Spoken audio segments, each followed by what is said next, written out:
ప్రత్యేకంగా చెప్పాల్సిన పని లేదు.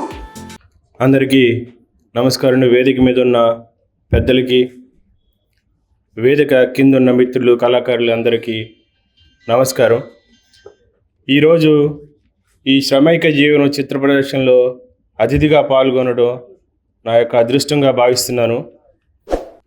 అయితే ఇంత మునుపు పెద్దలు చెప్పినట్టు ఈ చిత్ర కళాకారుల యొక్క పరిస్థితి గురించి ఫ్యూచరు, పాస్ట్ ప్రజెంట్ ఫ్యూచర్ గురించి మాట్లాడారు.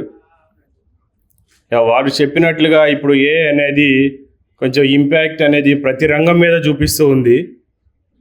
సో దానికి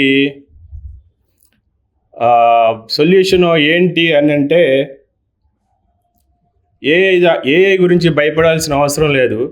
దానికి సరైన ఇన్పుట్స్ కనుక మనకు ఇవ్వగలిగితే అది బ్రహ్మాండమైన రిజల్ట్ ఇస్తుంది. పెద్దలు చెప్పినట్టుగా ఆ సెన్సిటివిటీ, ఆ టచ్, ఆ ఫీలు డెఫినెట్గా అదైతే ఉండదు. బట్ దాన్ని వాడుకోగలిగితే మనం చాలా అద్భుతాలు సృష్టించవచ్చు తక్కువ సమయంలో. సో అదైతే కనుక నేను చెప్పగలుగుతాను. సో ఇప్పుడు ఈ కార్యక్రమం గురించి మాట్లాడితే శ్రమైక జీవనం. సో ప్రతి ఒక్కళ్ళు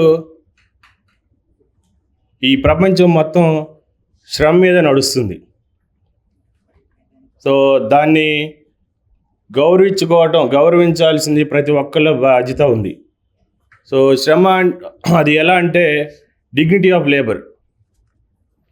సో ఇప్పుడు శ్రమించే రైతైనా, శ్రమించే కార్మికుడైనా, లేదంటే ఇంట్లో శ్రమించే అమ్మాయినా, ప్రతి ఒక్కళ్ళు శ్రమ మీదే ఆధారపడి ఉంటుంది. ప్రపంచం కూడా శ్రమ మీద ఆధారపడి ఉంటుంది. సో మనం చిన్న అయినా పెద్ద అయినా ఎవరినైనా సో ఆ డిగ్నిటీ ఆఫ్ లేబర్ని వాళ్ళని గౌరవించుకొని సో దాన్ని కంటిన్యూ చేసుకుంటే సమాజం ఎదుగుతుంది. దానివల్ల మనం అందరం అభివృద్ధి చెందుతామని తెలియజేసుకుంటూ సో ఈ అవకాశం ఇచ్చిన పెద్దలందరికీ ధన్యవాదాలు తెలియజేస్తూ ఉంటాను. థ్యాంక్ యూ గిరిబాబు గారు, మంచి సజెషన్ ఇచ్చారు. ఏఐ కూడా ఎఫెక్టివ్ టూల్గా మనం ఎట్లా ఉపయోగించుకోవడం అనేది ఇప్పుడు మన కర్తవ్యం. ఫోటోగ్రఫీ వచ్చినప్పుడు అయిపోయింది, ఇంకా ఒక 50 సంవత్సరాలు స్తబ్దత వచ్చింది. ఎందుకంటే ఆర్టిస్ట్ అవసరం లేదు, నెల రోజులు వేసే పెయింటింగ్ ఊరికే ఒక క్లిక్లు చేసేస్తుంది. బట్ తర్వాత రియలైజ్ అయ్యారు, know that also has to be handled by the artist అని చెప్పేసి ఆ తర్వాత మోడర్నిజం ఇవన్నీ వచ్చింది. సో ఈ రకంగా ఏఐ కూడా అదొక ఇన్పుట్గా ఉపయోగించింది. మనం ముందుకు వెళ్ళాల్సిన maybe will discuss. Thank you.